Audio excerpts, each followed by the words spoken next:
আসসালামু আলাইকুম প্রিয় দর্শক, আজকে আপনাদের জন্য খুব সহজ একটা রেসিপি নিয়ে এসেছি।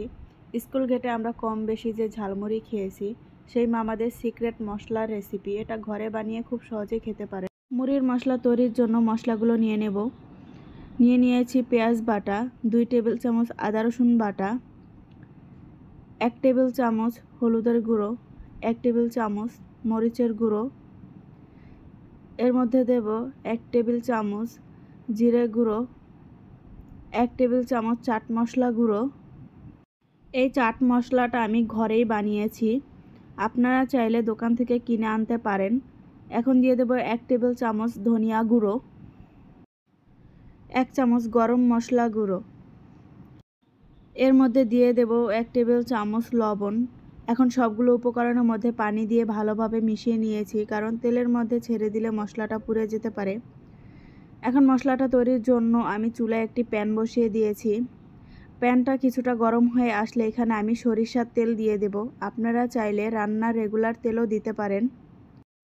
তেলটা গরম হয়ে গেলে আমি এর মধ্যে পেঁয়াজ বাটাটা দিয়ে দেব। পেঁয়াজ বাটা দিয়ে আগে খুব ভালোভাবে পেঁয়াজটাকে ভেজে নেব, যাতে পেঁয়াজের কাঁচা গন্ধ না আসে। পেঁয়াজ বাটাটা ভাজা ভাজা হয়ে আসলে এখানে আমি দিয়ে দেব আদা রসুন বাটা। এরপরে সবগুলো উপকরণ ভালোভাবে মিশিয়ে নেব। কিছুক্ষণ আমি এটাকেও ভেজে নেব পেঁয়াজের সাথে। এটা ভাজা হয়ে গেলে আমি এখন সব মশলাগুলো এর মধ্যে দিয়ে দেব। কিছু সময় ধরে এটাকে আমি ভালো করে কষিয়ে নেব।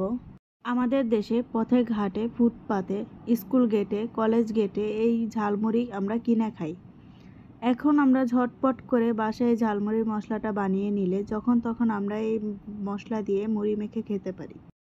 মশলাটাকে ভালো করে কষানো হয়ে গেলে এখানে আমি দিয়ে দেব পানি। অতিরিক্ত পানি দেওয়া যাবে না, অল্প পরিমাণে একটু পানি দিয়ে পানিটাকে পুরোপুরি শুকিয়ে নিতে হবে। ভালো করে নাড়াচাড়া করে চারিপাশ থেকে মশলার সাথে পানিটাকে মিশিয়ে নিতে হবে।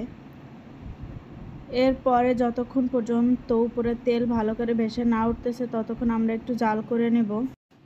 দেখুন এ পর্যায়ে মশলাটা হয়ে গেছে, তেল থেকে মশলাটা আলাদা হয়ে গেছে। এখন আমি এই মশলাটাকে একটা বাটিতে নিয়ে নেব।